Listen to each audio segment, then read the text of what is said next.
This is Jordan Tower with JT News. Hope you guys had a good Sunday, and I hope you guys are, if this is your first time waking up, it's Monday morning, just have a great day, have a positive day. Let's get right into it.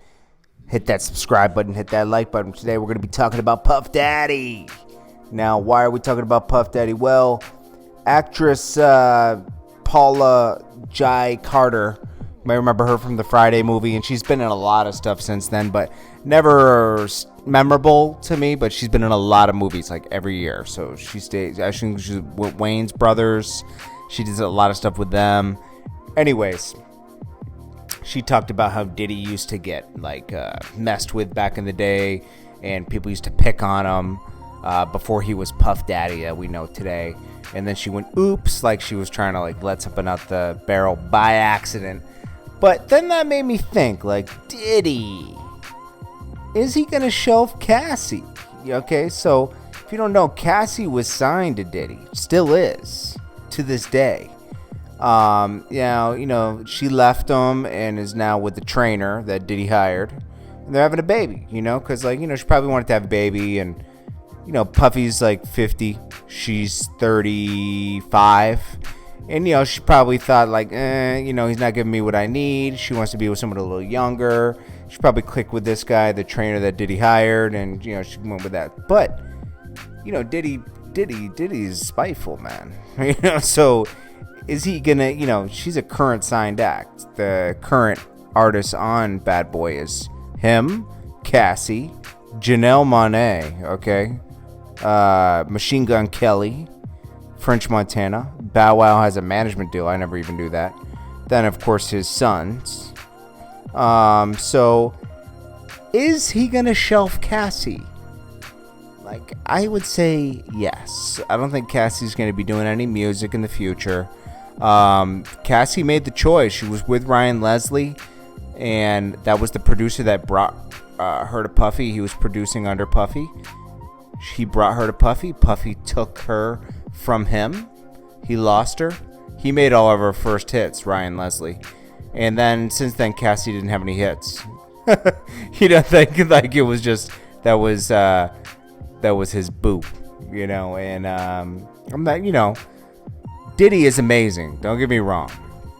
He's an amazing businessman, but most businessmen are ruthless. No matter how good they seem to the public, there's to be that high of a level, you usually have to be a ruthless leader, okay? Let's just go through the acts. You got Notorious B.I.G. He dropped 2 albums while he was alive. Craig Mack dropped, 1 album? Faith Evans, she had a pretty good career on there.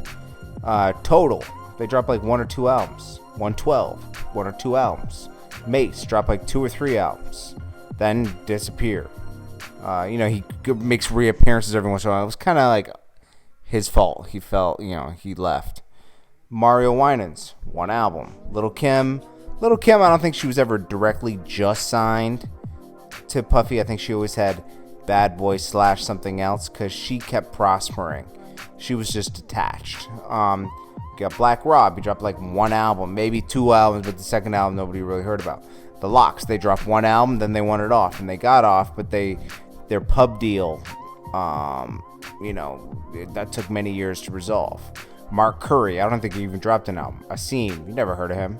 Megan Nicole, never really heard of her. Jordan McCoy, never really heard of her. Carl Thomas, 1 album, then the second album didn't really do that well.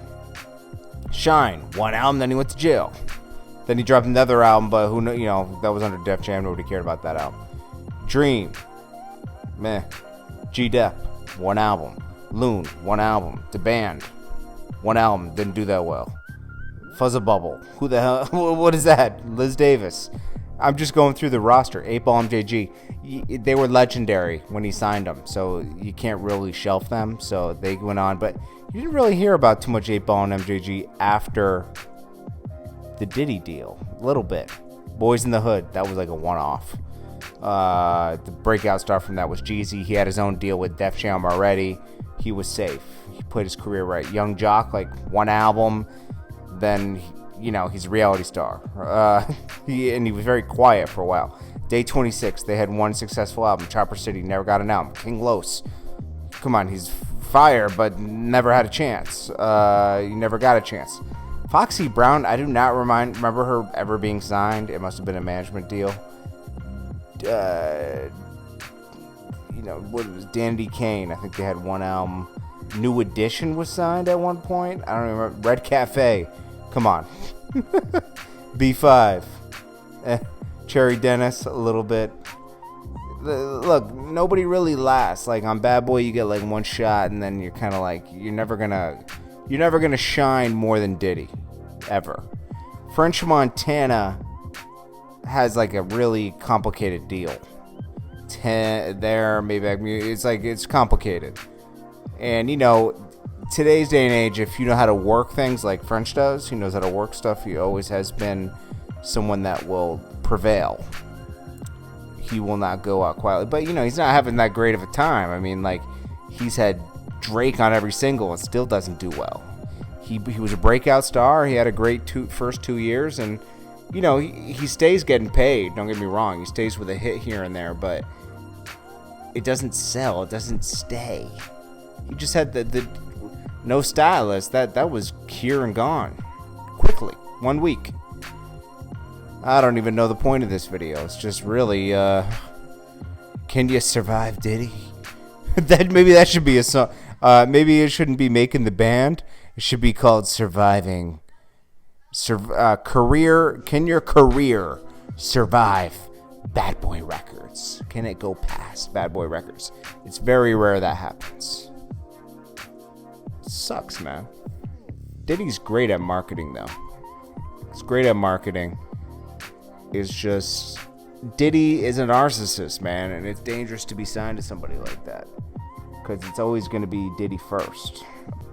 I mean, just to end it properly. My mic cut out. You want to be in a situation where you're the priority and not the label owner. That's very important. So you want to be the priority. You don't want the label owner to be the priority. That's my point. I hope you guys have a great day or a great evening. Love you guys.